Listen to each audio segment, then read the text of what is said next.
Unataka nini kutoka kwangu? Au una kipi umesahau? Yule ulikuwa naye kule ndani hakutoshi? Mimi sio mwanamke wa hivyo Lavani. Na usitumie upendo wangu mimi kukupenda wewe iwe fimbo ya kunichapia. Sasa basi. Kama nilifanya kila kitu kwa ajili yako na ukutambua thamani ya kile nilichokifanya, leo ndo mwisho. Nilijenga ndoto juu ya jina lako, nikadhani kesho itanichekea, lakini leo ninatembea. Maya, nafahamu kwamba nimefanya makosa. Mimi ni mwanadamu ambaye ni dhaifu sana, lakini sipo tayari kukupoteza, kwa sababu wewe mwenyewe unafahamu kwamba nakupenda. Ni shetani tu leo ameamua kunipitia, lakini haya yote yametaka Nanji, kwa sababu huyu mwanamke yeye ndo amemleta hapa nyumbani, alafu akaamua kumwacha mtoto wa watu hapa. Wewe mwenyewe unafahamu jinsia mbili zikikaa sehemu moja ni kitu gani ambacho kinatokea, lakini sijafanikiwa kufanya kitu chochote kile. Nakupenda Maya. Maya, nilijenga ndoto juu ya jina lako, nikadhani kesho itanichekea, lakini leo ninatembea peke, nikizungumza na maumivu moyoni. Nilikuona kama pumzi ya mwisho, kama tumaini la kuishi tena. Sikujua mapenzi ni kiza kizito yanayofunika macho taratibu. vipi? Mbona umevaa wakati mwenzio ndo kwanza mwili wangu umeanza kupata joto? Nimevaa kwa sababu ya usalama wangu na usalama wako wewe hapo. Maana umenitoa kwenye mudi kabisa. Sikujua kama una mwanamke. Ungeniambia kama una mwanamke, mimi nisingekubali kuja hapa, tungetafuta sehemu nyingine. Nimeumia sana. Na yeye ni binadamu pia, atakuwa ameumia. Sijapenda kabisa. Mimi naomba tu niondoke. Kuhusu swala mwanamke wangu, wewe achana nalo, kwa sababu ni mwanamke ambaye nilikuwa naye kwa muda mrefu sana kwenye mahusiano, ila hatupasi kulizungumzia kwa sasa. Nisikize nikwambie, hapa nilipo mwenzi hata sielewi. Naomba hata kidogo tu. Baada ya hapo basi unaweza ukaenda. Hapana. Mudi yangu imeharibika kabisa. Moyo wangu umeingia na uoga. Kama unajua kabisa napajua hapa na anakuja muda wowote bila taarifa, ina maana tayari mwanamke wako na mna uhuru. Ungetafuta sehemu nyingine ingekuwa salama zaidi. Mimi sitaki kabisa. Naomba niende. Basi sawa, kwa sababu ndo umeamua wewe mwenyewe, unaweza ukaenda. Sawa, naondoka. Lakini naendaje? Hujanipa chochote.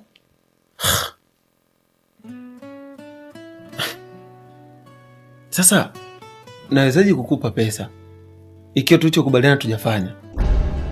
Afu nakupa tu pesa bure bure. Inawezekana vipi? Nisikize nikwambie. Wewe kama umeamua kuondoka basi nenda. Lakini kama unahitaji pesa, basi naomba niingize angalau hata sekunde. Mimi mwenyewe sielewi. Nikwambie tu sielewi hapa nilipo. Nakuomba. Lazima unipe pesa kwa sababu ndo makubaliano yetu. Alafu haya yalotokea huko ndani, wewe ndo umesababisha. Umenipotezea muda. Kwa hiyo nilipe hela yangu niondoke kwa amani huko ndani. Basi sawa, nitakupatia pesa, lakini sio ile ambayo tumekubaliana.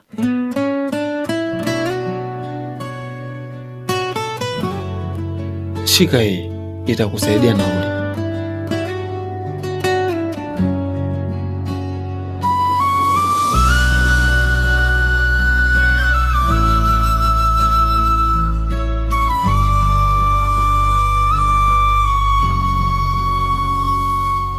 Nilijenga ndoto juu ya jina lako,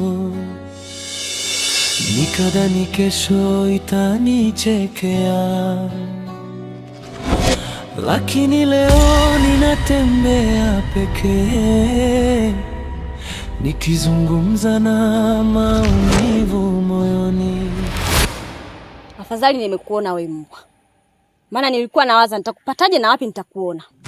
Bora umejipitisha hapa, umeingia kwenye 18 zangu. Hivi unajitambua wewe mwanamke? Kwa hiyo umekuja hapa mjini ili uje ubebe wanaume za watu, si ndio? Nakuuliza wewe. Kwa hiyo katika kuzunguka kwako kote hujaona mtu mwingine mpaka mpenzi wangu mimi. Alafu unaonekana unaziki. Unanuka njia hapo ulipo. Binti, naomba unisikilize kwa makini. Ni heri mtu achezee huu mwili wangu, lakini asiguse hata mboni ya jicho langu. Yule mimi ni mboni yangu. Kwa hiyo umekuja kutia mchanga ili niendelee kupata maumivu. Nisikilize. Kaa mbali. Unanielewa?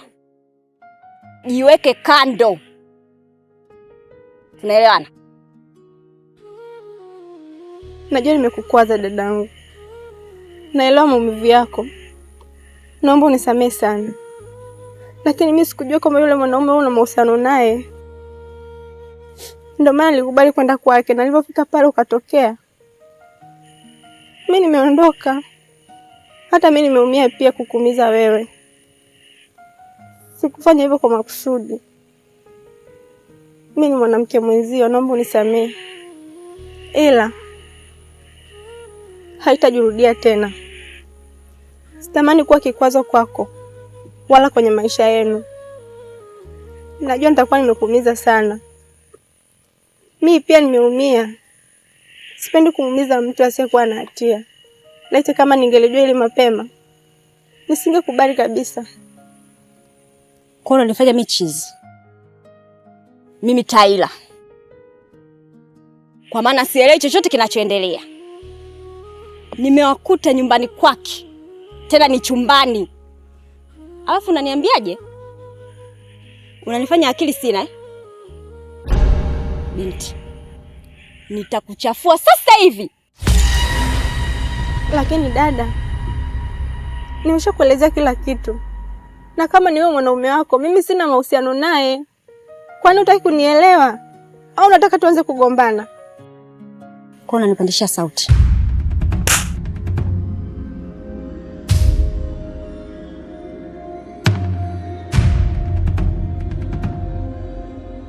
Kwa hiyo baada ya kukuelezea kote hujaelewa.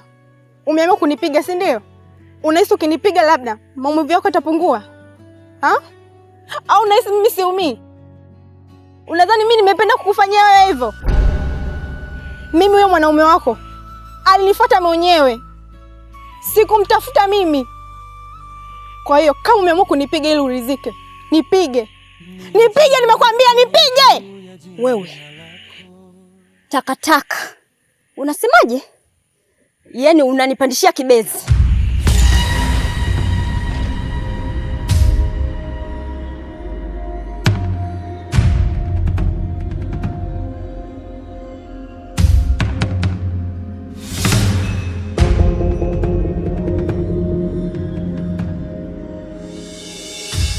Yaani shida yako Lavani, umeendekeza sana mademu.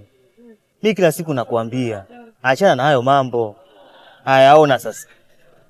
Na mwanamke wenyewe ni umempata tu. Yaani kwa mwanamke mwingine au vishandwa mtaani hao, walichomfanyia, angekuwa kishamtia hata bisu yule demu mwanangu. Alafu sasa matatizo yako kwako. Wewe mtoto anakuzingatia, kila unachomueleza na kuelewa mwanangu. Anakupenda, alafu bado unaenda kumzingua mwanangu. Wewe jao mwanangu, da. Mimi hapa usikushauri kitu. Aslamu. Sawa, nafahamu kwamba nishazingua. Ni kweli nimemkosea mama mtu. Lakini kuna time moja, wewe pia mtoto wa kiume, si umeelewa eh? Sisi hatulizikage na mwanamke mmoja. Kwa kama makosa nimeshafanya, unachopaswa wewe ni kunishauri mimi, wewe mwanangu, fanya hivi hivi ili mama mtu anisamee. Lakini sio kunikandamiza mimi. Wewe unazingua mwanangu, tena unazingua kichizi yani. Yaani kwa yule demu wako alivyokuwa mkali. Eti kama ningepo mimi mwanangu ningeachana na baada ya mchecheto yote mwanangu, ningetulia. Sasa wewe ushamba mwanangu. Yaani mimi nakuchana. Kumbuka wewe mwanangu, unataka kukifanya hapa ni sasa kama unataka kunizalilisha mimi. Si umeelewa? Alafu mimi sipendi. Kwa kama mimi nimezingua basi niache mimi mwenyewe na mambo yangu. Boda.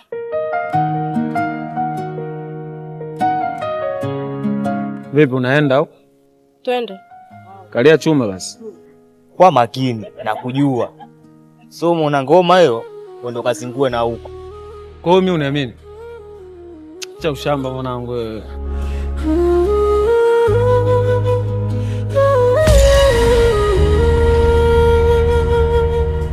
Nilijenga ndoto juu ya jina lako, nikadhani kesho itanichekea, lakini leo ninatembea. Wewe Mwanalamu, yaani toka ulivyoondoka ndio narudi sasa hivi? Kwa hiyo ushaota mbawa sasa hivi? Unajiona wewe kama hapa ni kwako, unatoka unarudi, si ndio? Sikiliza nikwambie wewe, hapa ni nyumbani kwangu. Kama umeamua kukaa hapa, inabidi ufuate masharti yangu. Tunaelewana sijui wewe? Unanielewa? Hivyo basi, kwa kuwa hutaki kufuata masharti yangu, sikuhitaji, naomba uondoke nyumbani kwangu. Hapana dadangu, naomba unisamehe sana. Nilivyotoka hapa kuna changamoto zilinikuta, ndio maana sijarudi nyumbani kwa wakati, lakini nakuahidi sijafanya makusudi. Naomba unisamehe, usinifukuze. Sina mahali popote pa kwenda zaidi ya hapa. Wewe ndio kimbilio langu la mwisho. Nisamehe sana. Unasema nini wewe mbwa? Nahisi ukijui kichaa changu. Unataka kumfundisha mdogo wangu tabia mbaya? Unataka kujiona kwenye huu mji umekuwa mwenyeji sasa? Nilikupokea kwa upendo kabisa, nikakufanya kama ndugu yangu. Ona sasa unayoanza. Hakika umenishinda tabia. Kwa hili ondoka tu. Siwezi kukusamehe na wala sina mpango huo kabisa. Na ukiendelea kukaa hapa, naona kama unanipa kichefuchefu. Hapana. Naomba unisamehe. Naomba usinifanyie hivyo dadangu. Mimi sina mahali popote pa kwenda. Unavyonifukuza wewe hapa, nitaenda wapi? Huu mji ni mkubwa. Sina ndugu hata mmoja. Naomba unipe nafasi ya kunisikiliza. Dada, mimi pia ni binadamu kama wewe. Nina mapungufu, sijakamilika. Naomba unisamehe. Au kwa sababu mimi sina mahali pa kwenda? Kama umeamua kunisaidia, naomba usiniache. Naomba uendelee kunisaidia hivyo hivyo. Hakuna kitu utakachozungumza mimi nikakuelewa. Hivi kwa nini unataka niongee mara mbili wewe? Au unataka nikisema nionekane mbaya kwa majirani? Sasa inuka uondoke. Usiniletee matatizo wewe. Niko hapa kwa ajili ya kukuomba msamaha. Nimetambua makosa yangu, ndio maana nimeshuka hapa chini. Ndio maana nakuomba msamaha, naomba unisamehe. Naelewa nimekukwaza, hata ingekuwa ni mimi ningekasirika, lakini ningekusamehe. Kwenda bwana. Nilijenga ndoto juu ya jina lako, nikadhani kesho itanichekea, lakini leo ninatembea pekee, nikizungumza na maumivu moyoni.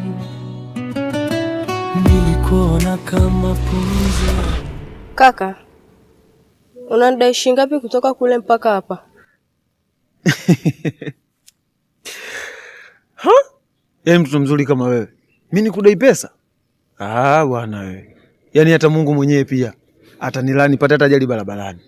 Sikia nikwambie, yaani hapa naenda tu kiufupi. Mimi hapa nilipo mzako nishakuelewa.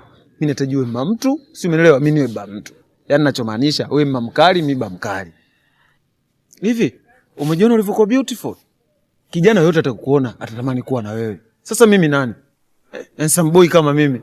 Sikia, mimi nimekuelewa. Leo ninakwambia.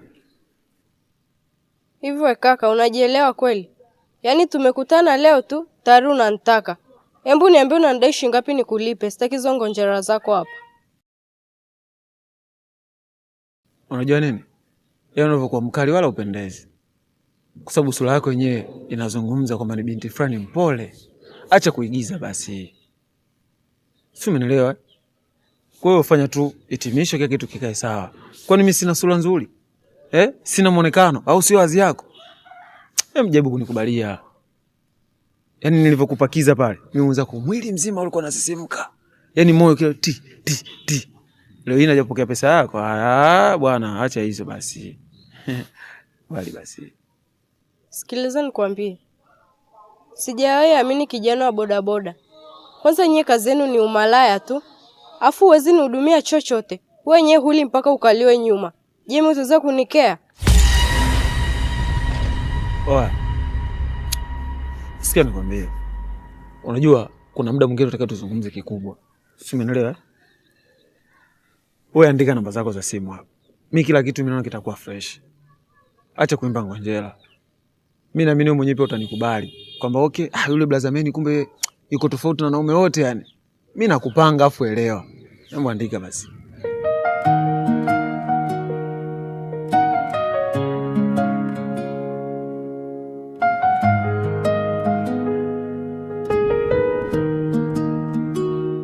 Kwa sharti lakini. Naomba usinisumbue sana.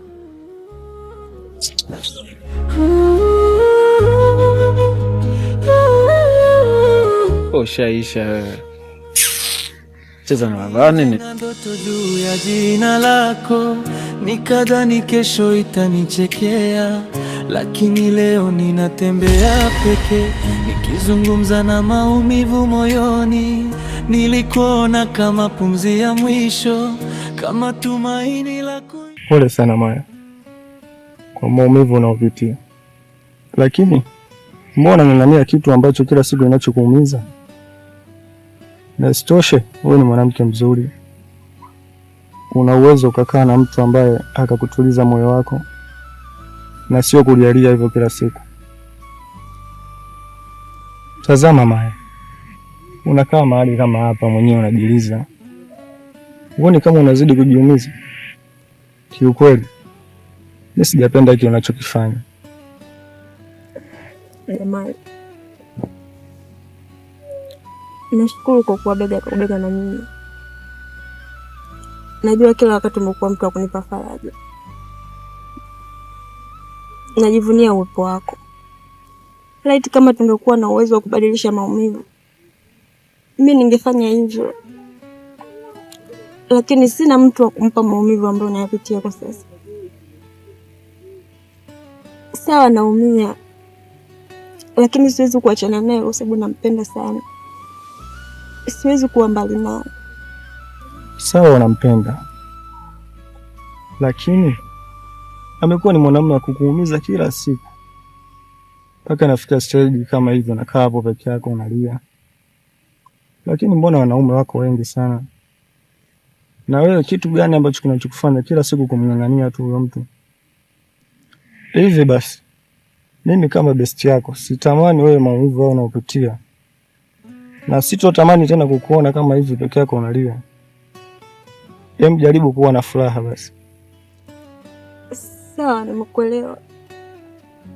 Nitajaribu kujizuia. Naomba usichoke kuendelea kunipa faraja, maana hakuna mtu mwingine yoyote isipokuwa ni wewe. Umekuwa ukisimama na mimi katika nyakati zote zile za furaha na huzuni. Hivyo usiniweke mbali jamani. Cheka kidogo. Mwanamke anatakiwa awe hivyo.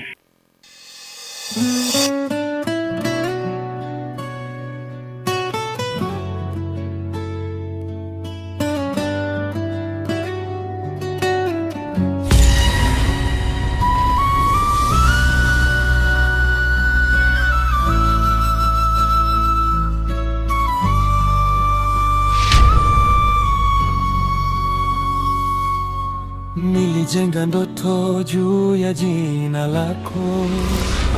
Yaani michongo yako kila siku inafeli. Mimi nakuelekeza mwanangu, fanya hivi tumalize mchezo. Dakika mwisho unaacha mpaka mtoto wa kike anaondoka kama vile. Oya, unajua mwanangu unazingua sana. Sio kuzingua mwanangu. Wewe angalia kuna itikeli ambazo unafeli kinoma. Sasa dogo tumemchukua. Wewe mwenyewe ndo unajua ndo kipolo cha leo hichi, alafu unashindwa kushika mguu. Kama unavyoelewa watu wengine tuna maupwilu kinoma yani hapa. Sasa tunafikiri tunayapeleka wapi? Na yeye ndo alikuwa mama mtu kwa siku ya leo, ndo alikuwa chakula chetu. Sasa unafikiri inakuwaje sasa? Ameondoka sasa. Wewe mshamba nini? Asa upulu wako usipeleke chooni. Oa, si unamjua Fatuma jamaa? Nenda kachukue, nenda chooni kamalize mchezo. Wewe vipi? Ka vipi fresh? Tusiendelee kuzozana hapa. Mtu wetu ondoke. Yaani mimi ndo maana sitaki kufanya michongo na wewe. Kwa sababu mwanangu unaita michongo ya tamaa. Wewe kila siku unataka uanze yetu, si ndio? Mara mwisho juzi pale mwanangu kaniambia, "Oh, Baridi acha mimi nianze, nikakuachia mzigo." Leo nakuja hapa na kwamba mimi nataka nianze, unaanza kuleta tamaa.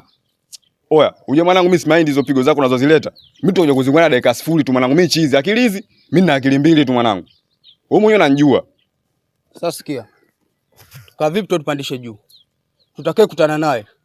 Hawe bibi, hawe mtoto, hawe kuku. Sisi tunapiga. Huu pwilu ujue. Baridi basi tujiachie. Freshi.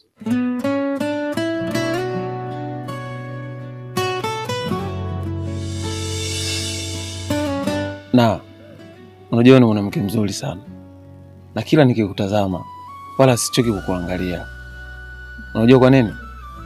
Haya yote ni kwa sababu ya mapenzi nilokuwa nayo kwako.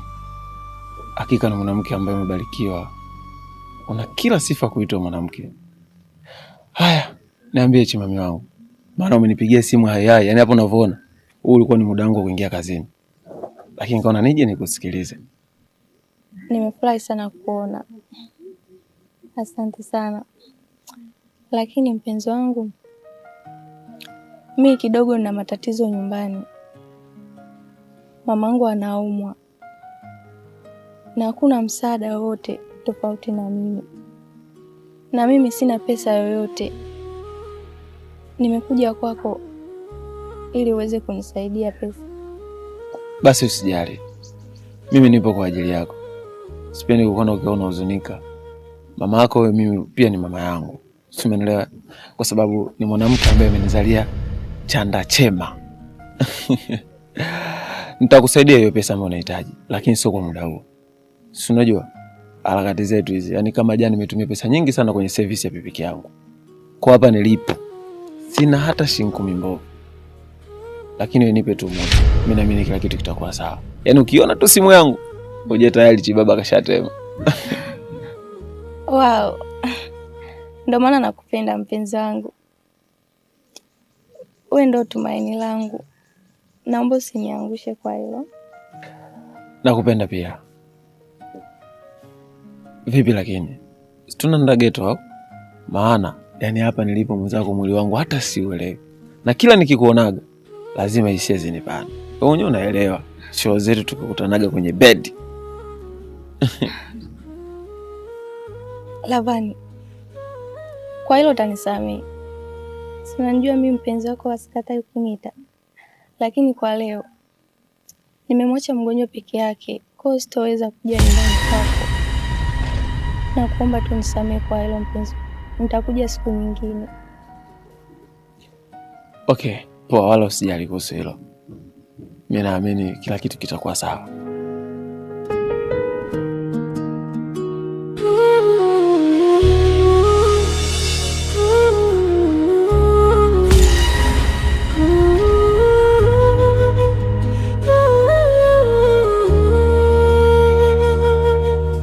Nilijenga ndoto juu ya jina lako, nikadhani kesho itanichekea, lakini leo ninatembea peke, nikizungumza na maumivu. Nisamehe kakaangu, naomba usinifanyie kitu chochote kibaya. Hebu jaribu kuwa basi na moyo wa huruma. Mimi pia ni binadamu kama nyie. Kwa nini mnaniandama? Naomba unihurumie. Tafadhali kakaangu, nakuomba, naomba niache niondoke. Tulia kwanza. Relax. Unapoonekana ni kweli una matatizo.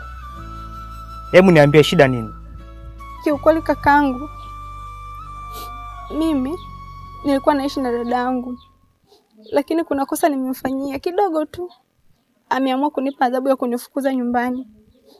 Kwa nilipokuwa naondoka, nilipofika hapo mtaa wa pili, kuna vijana wawili nilikutana nao. Wakanikamata, wakataka kufanya kitendo cha kikatili.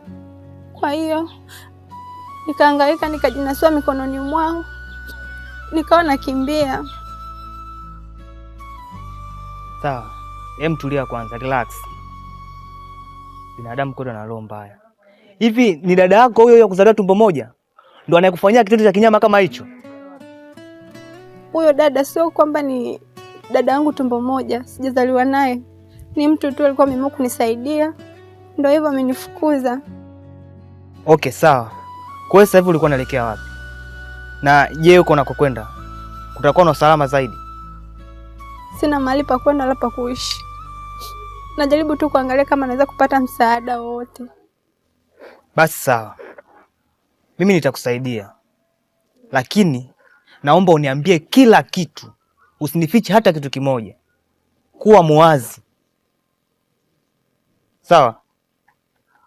Hapana, mimi sihitaji msaada. Sitaki tena kuwa kikwazo kwa watu wengine. Bora tu nikaangalia na dunia. Mungu ndo anayejua hatima yangu mimi ni nini. Kwani mimi si ndo nimeamua kukusaidia? Basi relax. Naomba unisubiri dakika moja.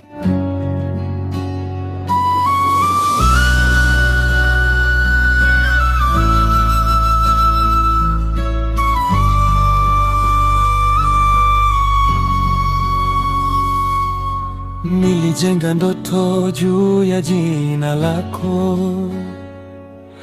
nikadhani kesho itanichekea, lakini leo ninatembea pekee. Kwa mwanangu, nigee pesa yangu. Kama ni kazi tushamaliza. Sasa nakwaje tunazinguana? Nigee pesa yangu. Oya. Njie babu. Oya, wewe vipi babu? Unajua ile shati shilingi ngapi ile? Baba yako analo hili? Oya, sikia, siku nyingine ukirudia tena kuligusa shati langu, nitakuonyesha show ambayo hujai kuiona katika maisha yako. Alafu, wewe mwenyewe subona pale mchongo tumefanya ujaenda sawa. Sasa vipi unakuja hapo unachamba chamba umbea? Sikia nikwambie mshamba. Kwanza mimi tujue kuelewana kabisa. Kwa sababu kila mipango ambayo tunaipanga inaenda tofauti. Oya, utakuja nikufanya kitu kibaya. Kwanza unanichukuliaje mwanangu? Unanichukuliaje? Nachohitaji ni pesa yangu mwanangu. Nigei pesa mshamba. Unaambia matalabu kisa hela au sio? Baridi, wewe unataka hela?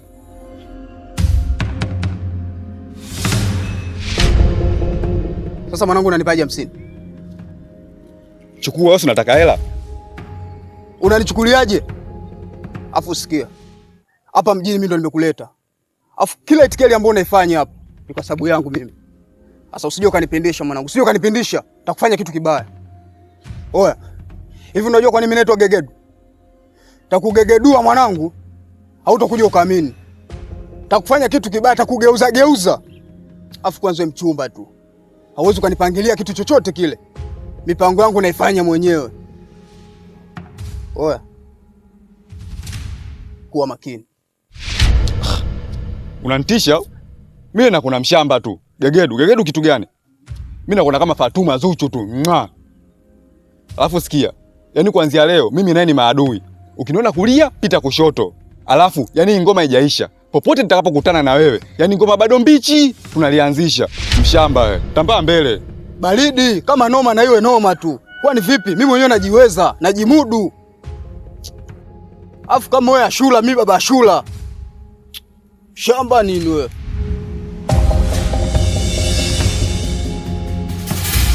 Vipi Roy? Dada yako maana nimemkuta? Maana mpigia simu zangu wala hashiki. Na sijui ana tatizo gani. Kwa hiyo nikaona nije mara moja kumuona kabla sijaingia kwenye harakati zangu. Unamuulizia kwa kipi? Ungejua jinsi ninavyokuchukia wewe mkaka. Unavyokuwa mweusi kama kuapa. Yaani, na hizo ndefu sasa. Kama kichaka, yani unakuchukia wewe.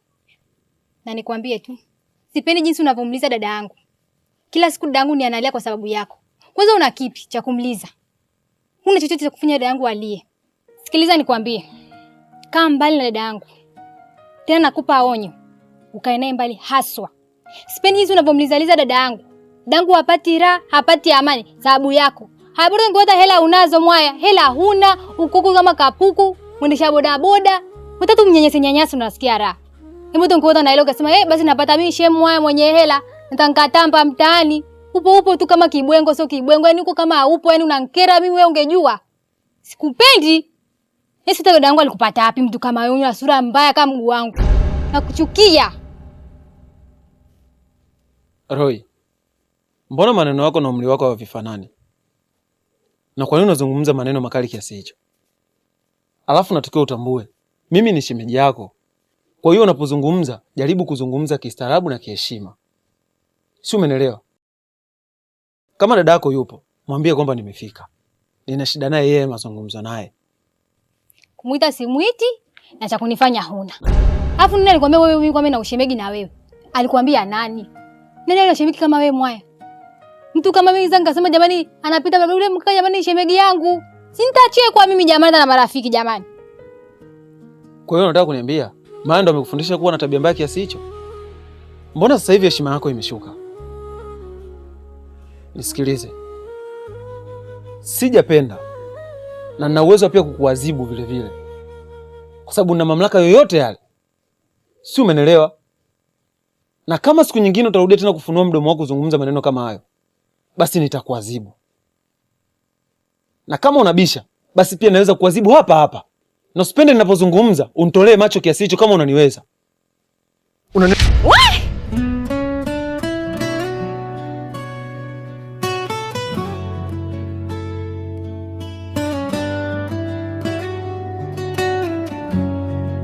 Fanya hicho unachotaka kukifanya hapa. Mimi nipo. Hivi Lavani, unanichukuliaje? Umesahau nini kutoka kwangu? Na nani alikwambia uje hapa? Naongea na wewe. Naomba tusifikie huko. Tambua sisi ni watu wazima. Na kupigia simu zangu ushiki. Ukanipa wasiwasi. Na ndio maana nimeamua kuja hapa nyumbani. Na kama nimekosea, basi naomba unisamehe. Tambua najali kuhusu wewe. Na hii yote nafanya kwa sababu ya upendo. Nakupenda Maya. Kama utojali, naomba angalau dakika 2 tu kuzungumza na wewe. Unajali? Kwa yale uliyofanya umesahau, si ndio? Kwa hiyo nadhani ule uchafu wako umenitoka mimi kichwani. Nisikilize Lavani. Sina akili ya panzi kusema nasahau vitu kirahisi. Sijui unanielewa? Kila kitu nakumbuka kukuhusu. Kwa hiyo sihitaji kupandisha majini yangu hapa. Sihitaji kukuona. Fanya uondoke sasa hivi. Kwa hiyo umeamua kunifukuza nyumbani kwenu? Ondoka!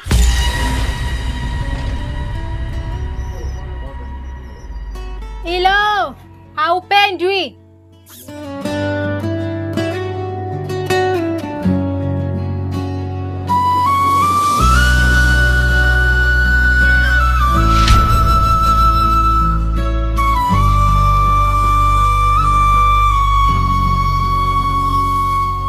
Nilijenga ndoto juu ya jina lako,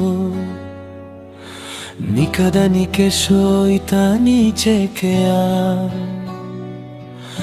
lakini leo ninatembea pekee, nikizungumza na maumivu moyoni. Wewe vipi tena?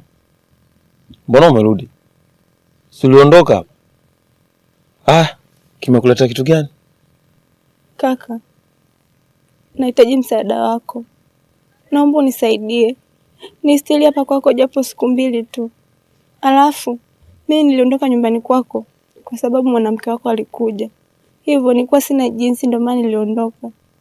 Nina matatizo, naomba unisaidie. Sina mahali pa kwenda, ndio maana nimerudi tena hapa. Kwa hiyo, sasa kama una shida zako, kwa nini uje kwangu? Kwa nini usingeenda kwenye ofisi za mtaa? Au ofisi za serikali? Mpaka uje hapa. Ungeelezea hata ndugu zako, mimi naamini wangeweza kukusaidia. Kwa sababu mimi sina undugu na wewe. Wala urafiki na wewe hatuna. Sasa sijui kimekuasha kitu gani mpaka umerudi hapa. Wewe sema, kama na wewe mwili wako una joto, fresh. Kaka, naomba usinifanyie hivyo. Hata kule ninapokaa nimefukuzwa, na hiyo yote ni kwa sababu nilikuwa kwako. Alafu mimi sina ndugu hapa da. Naomba unistiri. Mimi sina msaada na wewe. Kwa sababu hata wewe mwenyewe pia una msaada na mimi. Sikiza ngombe. Hakuna kitu ambacho kinaniuma kama wewe kuondoka na hela yangu. Alafu sijafanikiwa kitu chochote kile. Hivi kama wewe ungekuwa na utu, basi ungenikubalia kile nilichokuomba. Kwa nini ulinikatalia? Alafu sasa hivi unasema unarudi, unahitaji mimi msaada ni kuweke hapa ndani upumzike. Sikiliza wewe. Siwezi kuishi na mwanamke kama naishi na dada yangu. Sio, umenielewa? Kwa kama unahitaji msaada kutoka kwangu, basi kubali kile ambacho mimi nakitaka. Hutaki, sepa. Lakini kakaangu, ukukuwa na moyo wa huruma basi. Hauwezi ukanisaidia kama mtu tu au ndugu yako. Lazima kwani tufanye mapenzi ndio uweze kunisaidia. Wewe ni mtu wa namna gani? Huwezi kuwa na utu. Wewe, mimi sina muda kuimba ngonjera. Sio, umeelewa? Mambo ya mabishano mimi sinaga. Mimi ndo Mr. Lover. Yaani weka niweke. Uwezi ondoka. Yaani sibembelezi kima wa aina yoyote ile. Kwa kama unataka choma ndani. Ukifika jiachie mama. Sio, umeelewa eh? Yaani kwanza ungenijua hapa nilipo. Yaani mwili wangu saizi. Kwa kama utaki, naomba tu uende. Hapana kakaangu. Usinifanyie hivyo. Mimi nimekubali. Utafanya kile unachotaka. Mambo ndo hayo. Hicho ndio kitu ambacho ulikuwa umesahau. Hivyo basi. Naamini leo nitaenda kujibwadua. Leo naumwaga ukwiru wote.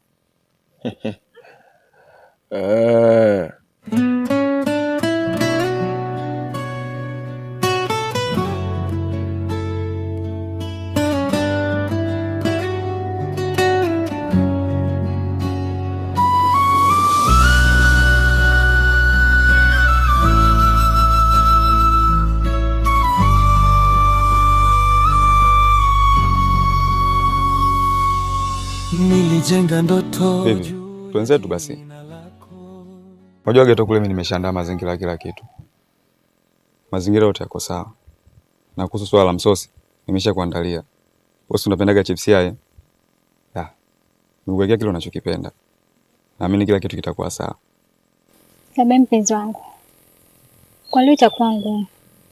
Maana hata nyumbani sijaacha mazingira mazuri. Hata dada mwenyewe sijamwaga. Hapa atakuwa ananitafuta sana. Kwa nakuomba tufanye kwa kesho. Leo sitoweza.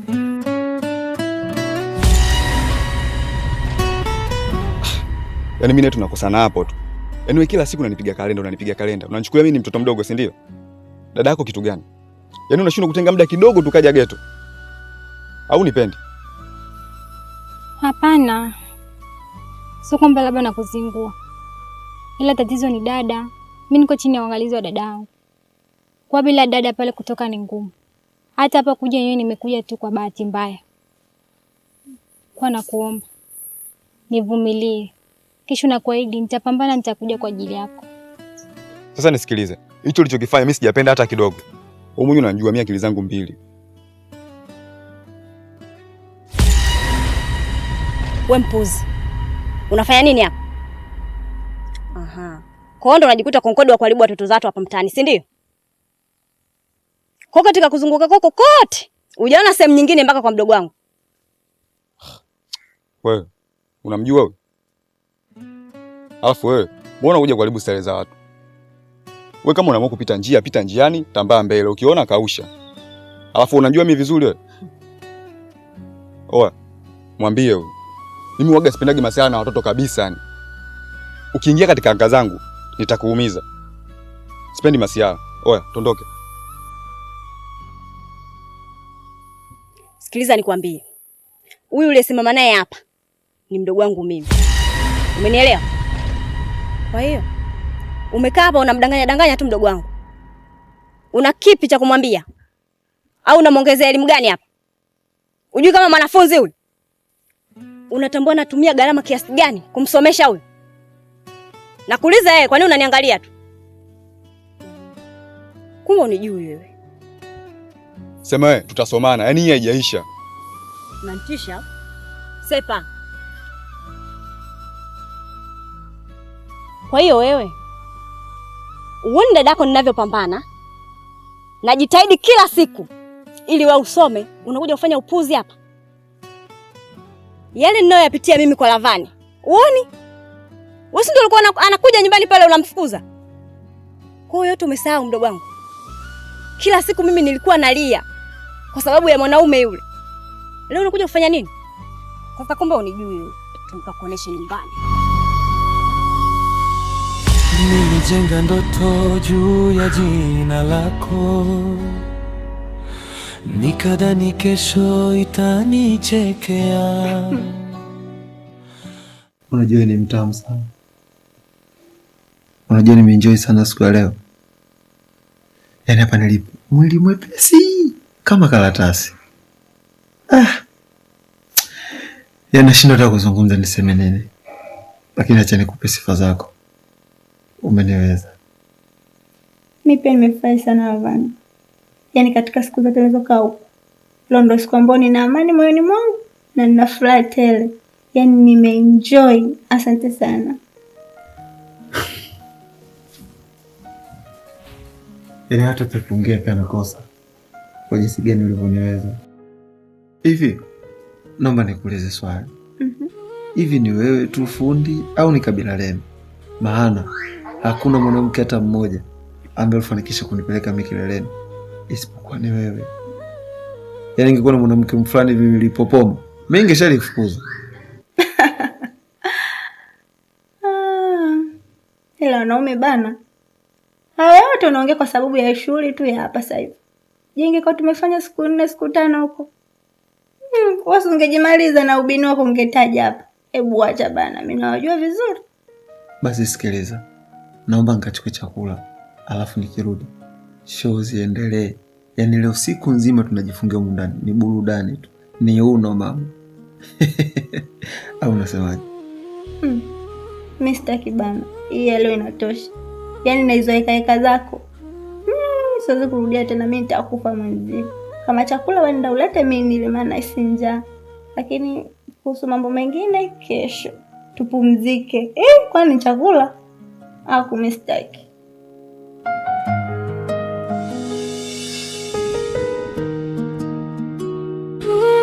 Shemeji, nimefurahi kukutana na wewe leo hapa. Maana nilikuwa natamani sana siku kama ya leo itokee ili tuzungumze jambo la msingi. Unajua rafiki yako Lavaya ananichanganya sana. Siku hizi simuelewi kabisa. Amekuwa mtu wa kunipiga matukio kila siku. Na istoshe amekuwa malaya sana. Kila mwanamke anempitia mbele yake amwachi. Yaani sijui ana shida gani. Pole sana shemeji yangu. Na huyo ndo Lavaya ninayemjua mimi. Lakini unajua shemeji ni mrembo sana. Yaani mwanamke mzuri. Kwani uteseke na mapenzi? Achana na Lavani. Na hiyo nafasi ndio nilikuwa nahitaji mimi muda mrefu sana. Kwa kuwa alinizidi ujanja, ndio maana akakuwahi yeye. Lakini hiyo fursa nikihitaji mimi muda mrefu sana. Nadhani sasa ndo nimeipata. Hivyo unajitambua kweli? Yaani nilikuamini. Nikajua ni mtu wa maana. Tunakuja hapa tunazungumza mambo ya msingi, utanipa ushauri. Kumbe unaongea upuuzi tu. Sikutegemea. Yaani wakufikia hatua ya kunitongoza mimi. Unajielewa? Kweli unaume sijui mpoje. Sasa wewe na Lavani mmetofautiana nini? Nyie wote ni wamoja. Kama yule ni mbwa na wewe ni mbwa vile vile. Sasa kama mimi na yeye ni wale wale, basi malizana naye mwenyewe. Mimi nanihusu nini? Mlipokutana ilikuwepo. Mpaka mnasumbuana kwa mimi najua. Wewe vipi wewe? Kwa mimi kukueleza hisia zangu zimekuwa shida. Wanaume mindset kama sisi tupo. Unahangaika na Lavani. Na usichokijua, kesi kama za kwako nimepokea za wanawake kibao sana. Hivyo basi na wewe uko hatarini. Sasa nisikilize. Huo upumbavu wako sihitaji kusikia tena kutoka kwako. Na usije ukasubutu. Unanielewa? Kama tumeshindwa kuheshimiana, basi fanya kama hatujuani. Pita hivi na mimi nipite hivi. Umenielewa? Na tena kamwambia huyo mpumbavu mwenzio, huo ujinga mnaoufanya una mwisho. Hiyo tabia yenu ya kupalamia wanawake itawalamba.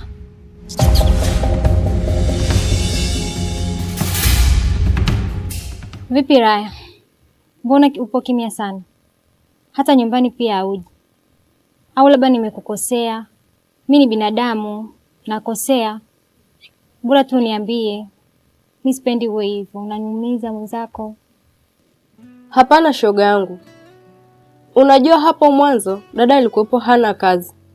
Lakini kwa sasa dada amepata kazi. Na inakuwa changamoto sana kwangu kutoka hapa nyumbani.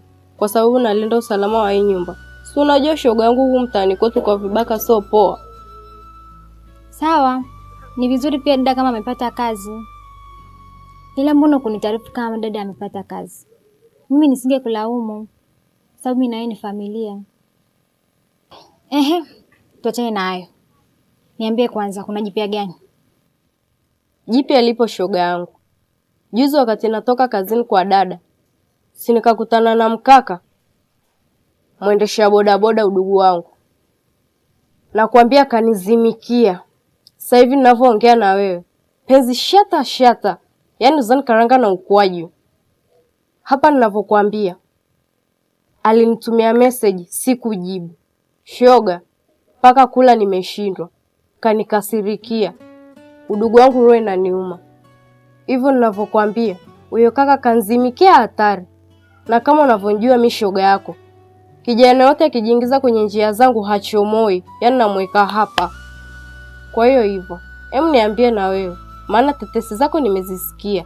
Alafu umenikalia kimya. Shoga yangu, tunatupana siku hizi. Na umezidi kuwa moto sasa. Paka bodaboda. Jamani. Ile tuachane na hayo. Mimi yupo. Nimempata juzi hapa. Mka fulani hivi. Si mrefu sana, si mfupi sana. Si mweupe si kivile wala si mweupe kivile kwa saizi ya kati. Mka fulani hivi anapigwa za kihuni, akikuongelea mwenyewe. Unatamani upagawe, unatamani asimalize kuongea. Ana mistari huyo, asikwambie mtu. Ila sikuonyeshi. Roy. Yaani shoga yangu siku hizi uniamini. Ni mambo mangapi tunashirikiana? Hacha hizo shoga yangu. Hatuko hivyo. Niambie. Hata sina hivyo kijinga. Kwanza wewe wa kwangu afike hata level za mpenzi wako. Kwa hiyo wewe niambie, mambo kujulishana. Sawa. Mimi wangu nitakuonyesha. Uone sasa. Kati ya mrefu wa benki na mfupi saizi ya kati, nani handsome? Mambo ndo wewe udugu wangu. Sasa mimi leo nina safari ya mimi na huyo bwana wangu. Sasa nitamwambia tuko wawili. Maana napenda sana marafiki zangu. Kwa hiyo hapa ninavyokueleza, mimi najiandaa na wewe uende ujiandae. Sasa wewe kachelewe. Utakuja kukosa bahati ya kumuona bwana wa Raya. Sio unanielewa? Nilijenga ndoto juu ya jina lako, nikadhani kesho itanichekea. Maya, nafahamu kwamba nimekuumiza sana na unapitia kipindi kigumu sana kwa sababu yangu.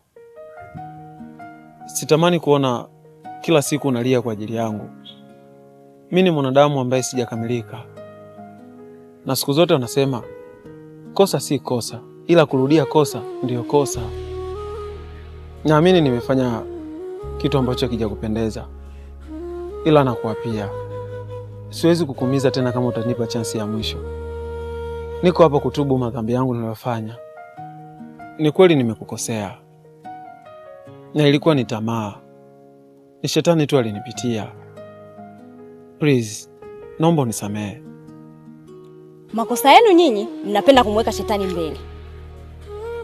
Hivi unaona mimi sina akili? Kwa hiyo yale yote uliyofanya unataka mimi nisahau. Sasa nisikilize. Mimi na wewe tumeshamalizana. Unidai sikudai. Hatudaiani. Sihitaji uendelee kunifuatilia. Hata hivyo nimeshakusahau. Akilini mwangu haupo tena. Yaani kuhusu mapenzi siwazi. Acha nifanye maisha yangu kuanzia sasa. Najitahidi kujiweka mbali na wewe ili tusiendelee tena. Alafu kingine, popote tutakapokutana, nikipita kulia, pita kushoto. na nikipita kushoto pita kulia. Sihitaji uendelee kunifuatilia. Naomba utambue hilo. Hapana. Tambua siwezi kuishi bila wewe. Mafanikio yangu yamechangiwa na uwepo wako. Leo hii ukiniacha, uone kwamba unaniacha katika njia ambayo sio sahihi. Ni ngumu sana mwanaume kuomba msamaha mbele ya mwanamke. Lakini mimi imekuwa rahisi kwa sababu nakupenda. Na nakiri sitaweza kurudia tena. Please, naomba unielewe. Nakupenda Maya. Wewe ndo mwanamke wa ndoto yangu. Tambua tumepanga vingi mimi na wewe. Na tumeshafanya pia vingi. Leo unaniacha katika hali gani? Kwa kufanya kosa moja? Ni mangapi wewe umenikosea mimi nimekusamehe? Naomba unisamehe. Lavani, tulioyafanya yote mimi nimeshasahau. Na kama kusamehe nimeshayasamehe. Kwangu mimi nakuona kama takataka tu. Una thamani yoyote kwangu. Na una chochote unachoweza kuniambia nikakuelewa kwa sasa. Hivyo kaa mbali. Alafu wewe uliniona mimi sina thamani. Uliniona cha nini? Wenzio wanasubiri watanipata lini. Sasa wewe nenda kaendelee na hao maskini wenzio. Acha nifanye maisha yangu.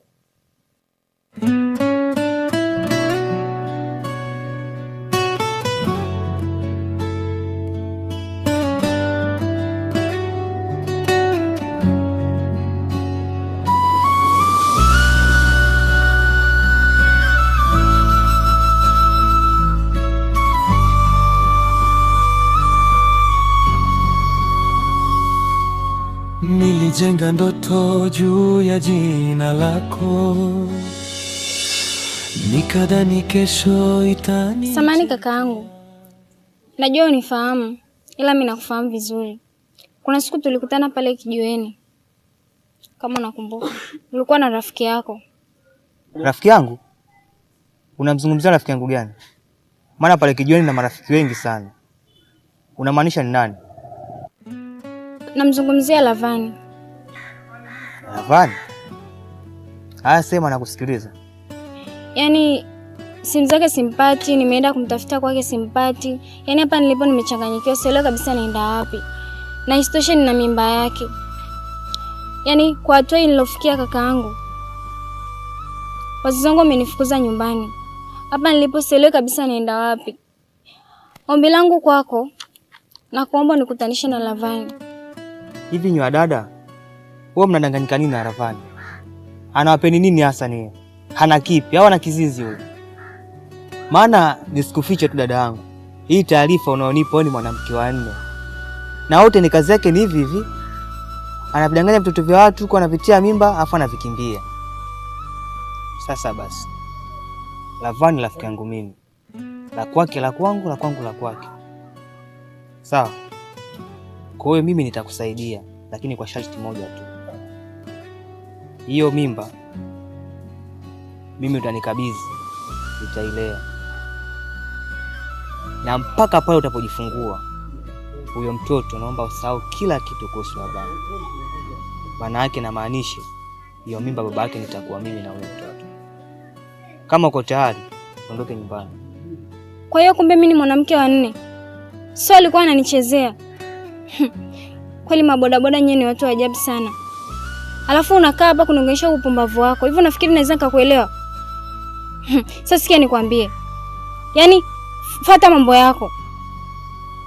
Hapa nimekuja kukuomba unisaidie nikutane na Lavani. Alafu unaniletea mimi ushamba wako. Unasikia? Yaani sura ukutane na mimi nione kama kituo cha polisi. Sitaki mazoea na wewe. Na kama nimekosea kukuomba msaada, naomba unisamehe sana kakaangu. Lakini nikikutana na Lavani nitamwambia upuuzi wako unaniambia hapa. Ajue kabisa wewe sio rafiki sahihi kwake. Sasa wewe umekuja nikusaidie au umekuja kunichamba? Kwa hilo mimi sina la kukusaidia. Mtafute mwenyewe wa Lavani.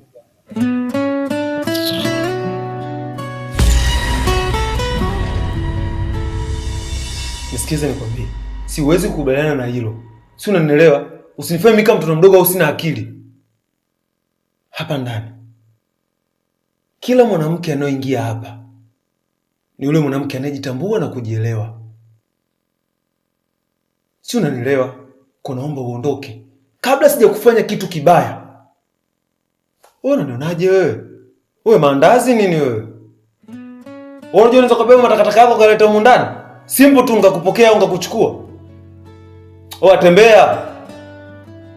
Lavani, kwa hiyo kumbe wewe unachukua shida zangu, matatizo yangu kama fimbo kunichapia. Umeshindwa kuhifadhi roho yako mbaya, ukayastiri au madhaifu yako ili ukanistiri mimi. Unanifukuza. Sasa sikiliza nikwambie, mimi humu ndani siondoki, yaani ndo nimeshafika. Kaa ukijua hilo.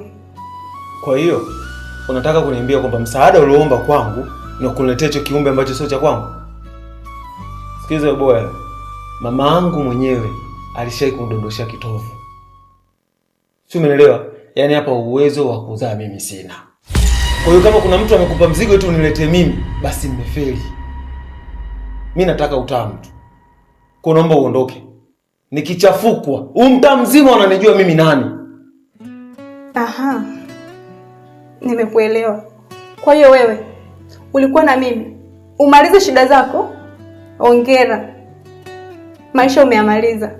Lakini kaa ukijua dunia ni duara. Utazunguka, utajikuta uko pale pale. Oya. Tembea mwanangu. Sitaki kusengo jela zako za kishamba shamba hizo. Wapelekewa shamba wenzako mzigo bwana. Toka ba huu. Wanawake vipi hao? Wanatoka bushi huko wanakuja mjini kwa makontawa, wanasaidia watoto mizigo. Leo tuolewa watoto afu mwisho siku hamna chochote faida ambayo tunapata. Vipi? Acha sisi tuanze kula raha tu.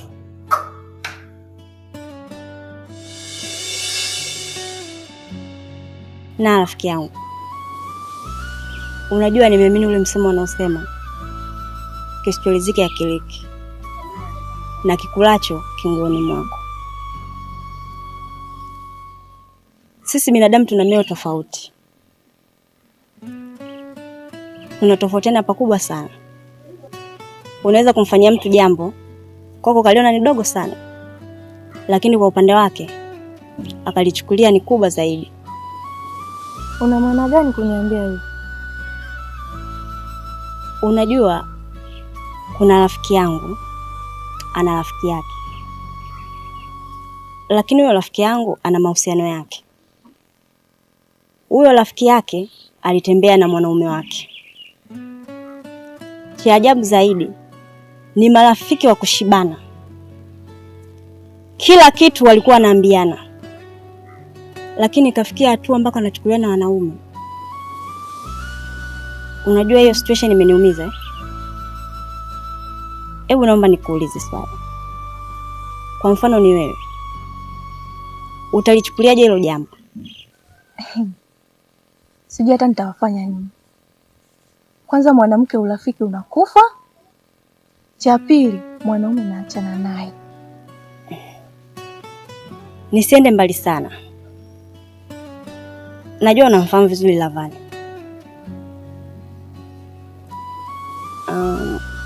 Lavani mimi ni mwanaume wangu.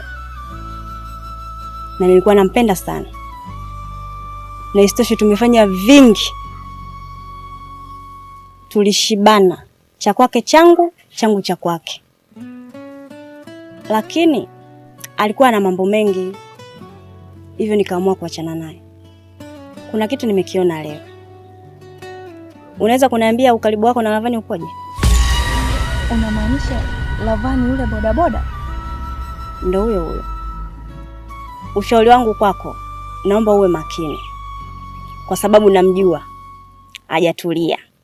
Na si wewe tu. Wapo wengi ambao anawashawishi na anapita nao. Usije ukabeba magonjwa rafiki yangu. Nakupenda. Bado una umri mdogo sana. Sawa, nimekuelewa.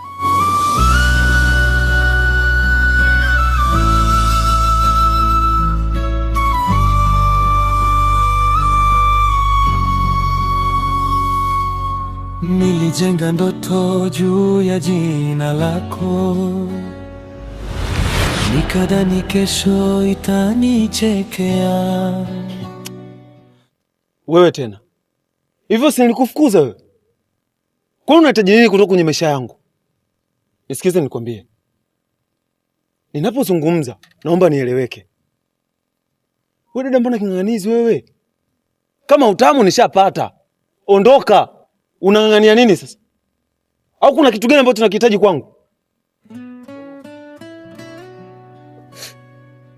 Hapana Lavani, naomba usinifanyie hivyo. Maisha yangu yenyewe ni mzigo kwangu, alafu bado tena umenipa mzigo mwingine. Unahisi mimi nitafanyaje?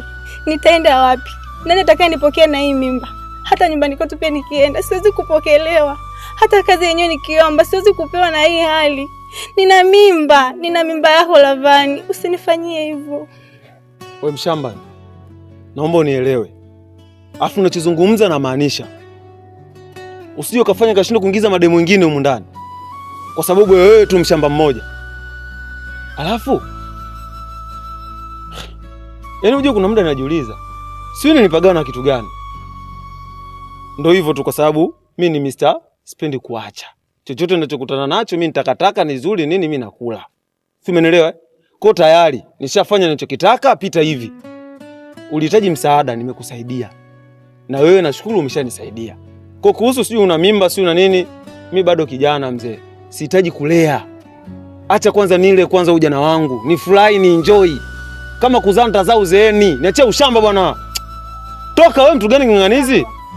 Hapana, siwezi kuondoka. Nitaenda wapi? Hivi Lavani, ni mwanaume gani wewe usiyekuwa hata na huruma? Hiki kiumbe ulichokiweka mtumboni mwangu, nani atakayekilea?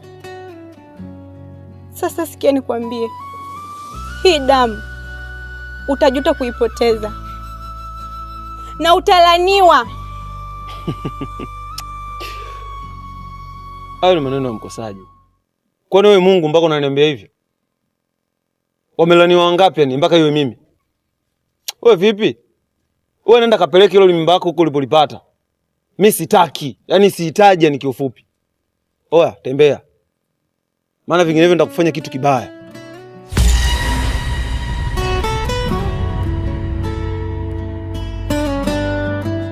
Oya, tembea.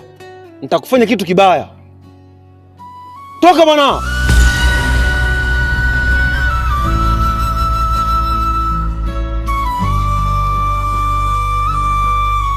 Lavani, kilichonileta hapa ni kitu kimoja tu. Unajua wewe ni ndugu yangu na tumeishi kwa muda mrefu sana, na sijakuchukulia kama rafiki, lakini kwa hatua hii ambayo uliofikia nimeshindwa. Nachokihitaji mimi, unipatie funguo ya pikipiki na unipatie funguo ya nyumba. Blaza, kwani mimi nimefanya nini? Hakuna sehemu yoyote ambayo nimekuvunjia heshima. Hapana bwana, naomba usinifanyie hivyo. Tambua mimi ni ndugu yako na uliamua kunisaidia kwa moyo mmoja, na kama utafanya maamuzi hayo, una mimi nitaenda wapi? Na kuomba bro. Sawa. Pikipiki iko wapi? Unajua leo nilikuwa nimechoka sana bro. Kwa hiyo nilimpa Jamali. Yaani hapa ndo nilikuwa natoka. Nilikuwa najaribu kwenda maskani. Nisikilize. Kila kitu mimi nafahamu. Na hadi pikipiki nafahamu ilipo ni wapi. Nachokihitaji mimi, unipatie funguo ya pikipiki na uingie ndani unipatie funguo ya nyumba. Nenda! Nilijenga ndoto juu ya jina lako, nikadhani kesho itanichekea, lakini leo ninatembea pekee, nikizungumza na maumivu moyoni. Nilikuwa nilikuona kama pumzi ya mwisho, kama tumaini la kuishi tena. Sikujua mapenzi ni kiza kizito, yanayofunika macho taratibu. Nilipenda kwa dhati bila mipaka, nikajisahau nikikukumbatia. Uliniacha bila maelezo, moyo ukabaki kuuliza